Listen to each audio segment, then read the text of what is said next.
Team, let's talk about bad software. Software quality is obviously getting worse around the industry, let's face it. And I'm not talking about like LLM slop features that every single company is cramming into every single product of theirs. And I'm not talking about services collapsing under LLM powered demand that they've never seen before. I'm talking about companies shipping user visible bugs at an accelerating rate. And consequently, the software that we use day to day is getting worse and worse. And there are three factors that I've noticed around the industry that are just combining together to just make us holistically worse at shipping software.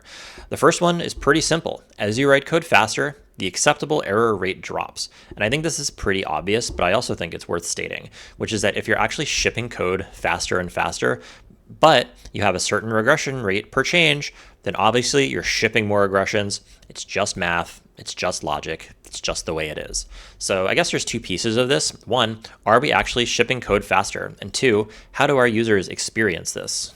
First question, are we actually shipping faster? To me, it feels obvious. I don't have a study that I can give you, but go ask any tech lead, how does your PR workload feel lately? Probably a lot higher than it was a few years ago. Go ask any security engineer how many slop submissions they're getting to their bug bounty program. It's just easier to write software than it used to be, at least to get to like a finished change. Not a good change, just a finished change. It's easier to get there. I'm a cranky old man. I really hate these generated code outputs, but to me, for multiple years, it's been so obvious that it's faster to just like have it produce something bad and make it something good than it is to just go from scratch, write something good yourself. So yes, I think it has gotten faster. And then there's a question of how users experience this increased regression rate. Above, I have a quick chart that kind of shows my argument off. Blue is, let's say, changes per week, and the red is the number of bugs that you have live in production. This assumes that you have, a constant rate of bugs per change, and you remove a certain percentage of your bugs each week. In this chart, it's 50. It could be any, and they think the argument still holds. Let's say for the first 12 weeks, you ship code at, a constant rate, and then you basically see that your bugs levels off at a certain point. You introduce new bugs at the same rate you remove them. So there's kind of like a steady quality level of your product. But then, let's say on week 13, your company suddenly signs Claude Code and you suddenly start shipping code literally twice as fast. That rate that you need to remove bugs from production in order to match the bugs that you're adding, which is now twice as many as before, it all doubles. The math doubles like across the board. So now you actually have twice as many live regressions in your product as before without changing anything else but the amount of code that you write. And that's obviously very bad for your users. That just means twice the number of features that they could trip over, twice the number of things that they're going to see, and they will just visibly experience this as a drop in quality. And I'm sure some people will say like, oh, the LLM will just handle this for you. You can point it at user feedback. You can have it notice when you ship changes that increase more bugs and have it automatically roll back changes. But you're still doubling the number of times that you're breaking your server to the point where people need to like roll things back. If you break data writing flows, you potentially have like data inconsistencies and corruptions that you need to go and fix. That's not free and cheap to do. And, God forbid if you double the number of bugs you need to diagnose because of user reports, because, for the user to get there to begin with, they need to get so mad at something in your product that they actually go and find a form that they probably suspect you're not going to read to begin with. And then they type into it, when I do this, it does this. And when I do this, then it does this. And then you need to wait for a feedback report that is good enough to actually diagnose and reproduce the issue. And by then, it's actually been in production for a while, and a lot of people have been stumbling over it. So, and let's not forget, we're here because software is visibly getting worse. Like these things are really happening. Just because we have these LLMs that can like make the fixes faster doesn't mean we are saving our users the inconvenience of having to trip over these things to begin with. There's also the question of is our error rate going up or down? And that's related to the second broad theme that I want to talk about, which is that implementation time is becoming decoupled from competence. In the old days, before 2025, if you didn't know how to do something, it took you a long time. And if you put in the reps and you worked hard, you would develop expertise and eventually get faster and faster at it. And eventually it would become a natural part of your workflow.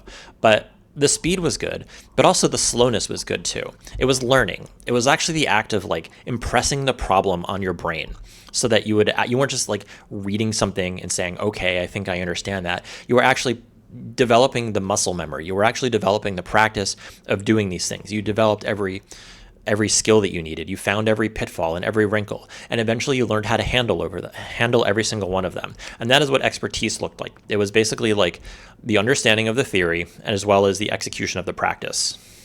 Man, that went out the window, didn't it? Now you can be exactly as clueless as you want to be. When I set up my personal blog recently, I spent like literally weeks of my free time, hour a day here, hour a day there, hammering the code base into the right shape. Even though I generated the skeleton with Claude Code, I really went through and I took the time to like control how it did it. I took the time to understand the shape of the code, and I really have a good understanding of what each piece does. Like I chose to actually understand the project. And admittedly, I'm not perfect. When it came time to actually deploy my blog to DigitalOcean, I did not want to understand. I didn't want to remember how to use Ansible, which I hadn't used in probably 6 years. I didn't want to look up guides for hardening VPS instances. I just didn't want to spend my free time tracking down all these like little error messages that I was going to run to. So I basically gave Claude SSH access and I said, do it all. Give me makefile commands, give me Ansible deploys, harden it, tell me everything you did. And I sent it off. And chat, it one-shotted it in like 20 minutes. And sure, I had it, I looked through. I did gut check it against guides that I had done and like my own experience of setting up VPSs over the past 20 years, and everything like looked fine. But I like never like really let it like wash over my brain. Sure, I'm running Caddy in production because it was good at setting up HTTPS, but because I didn't actually do it, I probably couldn't really convincingly explain why I did it or like why it's better than Nginx or if it is better or worse than Nginx. But truthfully, I just didn't care. Side project, if it goes bad, I just blow the whole thing away, start over. There's no data besides stuff that I store in Markdown files in GitHub. So for me, it felt fine. And that is basically my central point here. Implementation time is becoming decoupled from competence. Whether I knew how to set up a droplet or not, it would have taken me about 20 minutes either way. And sure, if I was an expert, I could have tuned extra things, maybe set up some extra monitoring packages, or there's like newer, trendier things in the security space that, but I don't need to know any of that. I didn't need to look it up. I did 3 days of 1 hour a day side project time in like 20 minutes. And whether I knew how to do what I was doing or not, it would have taken me about 20 minutes. And that's kind of bad. It feels kind of dangerous. I shouldn't be the type of person that can just like set up a VPS in 20 minutes. Like it should take me a while because I should have to kind of learn this stuff. In some ways, it's kind of dangerous that I can do this. And I don't code like this professionally. At work, I make sure that I can defend to the death everything that I do. But in my side project time, I didn't have to do it. Do I think a lot of programmers around the industry are perhaps overestimating their confidence level in things because they got to a working point and shipping that? Maybe I do. Months ago, I was really impressed when somebody would say that they pointed their LLM at an MCP and it pulled a ticket in and it wrote it and then it pushed it out to GitHub and it did it all automatically. It's like, wow, that's like, that's the future. And I'm just not impressed by that. I mean, I'm obviously very impressed that we're at a point in our lives where that can happen, but I'm not impressed with the software engineers that just do that and think that's the entire task. That is where your work begins now. The LLM produces something and it is now up to you to evaluate it for correctness, for stability, for maintainability. If anything, you can now ship code faster if you're clueless than because you're unconstrained by reality. You're not actually poring over the code looking for API keys that's leaking or obvious scaling bottlenecks or like unnecessary bundles that you're sending the client. You've already merged it, you're already onto the next ticket, and you're already going. Because each time you produce that prompt, it's going to get something and it's going to kind of work. And it's really up to you to like increase that level of rigor to match the speed that you're getting. And that takes me to my third point, which is that the value of implementation is going to become so high that slack time will trend towards zero. Slack, and I'm definitely not referring to the SaaS company here, is an important concept in system resilience. It's basically the amount of time that something is unallocated. So for instance, if we were talking about a factory, it's the amount of time that like the factory has of downtime. If you have zero slack in your system, obviously that's really bad. That means that the factory has to run literally 24 hours a day, 365 days a year in order to basically break even. And then as soon as they get an hour of downtime, that's when you're behind. You need to try to catch that hour up somewhere. And that is when the system and the factory come under pressure. That is when accidents and errors creep in. And obviously, engineers have slack time too. We have time between tickets where we're not explicitly working on a task. And obviously, if you're in the management layer and you hear that your engineers have some amount of slack time, that sounds bad. That's the time that you're not getting guaranteed outcomes from your engineers. But in reality, that could be some of the most valuable time that they spend at the company. It's when they're going back and deleting dead code so that it doesn't come back to bite you. It's when somebody's like, I don't quite understand this one thing that seems weird. I need to go and dig it up. And then they discover that you've had a data loss bug for a while. It's when you go to your teammates and say, every time we implement this thing, it doesn't feel very good. Like what's going wrong here? And then you whiteboard for a week or two, and then you come up with the architecture that's going to power your company for 5+ years. And you might say, all of these things should obviously be part of every single software engineering project. That kind of misses the point of how software is made nowadays. Like software engineering these days is basically a series of multiple negotiations. First, you come up with, I want to launch widget foo, and you estimate it out, and you say it'll launch around this date. Go run it up the chain to management. They say, what can we throw over the side of the boat in order to make it come out sooner? So you start negotiating scope and the project definition and stuff like that, and you eventually come up with, we're going to launch this thing on this date. And then you start having sprints. You pull tickets into the sprint, and then the project goes on, and it starts, spoilers, running a little late. So then you ask yourself, which of these things can we not include, or can we defer until after we launch to production or maybe move to a V2 or something like that? So it basically creates this second negotiation where you have to negotiate to pull each of the tickets into the active sprint in order to decide whether you're working on. So first you negotiate the project scope, and you negotiate what that project looks like, and then you negotiate the work that you're pulling into each sprint in order to get that project out. And a lot of stuff gets deferred, a lot of stuff gets delayed, a lot of stuff from past projects, like deleting the code from those projects, you delay that, and eventually you just start losing things that feel, they could have been essential, like the dashboard and stuff like that.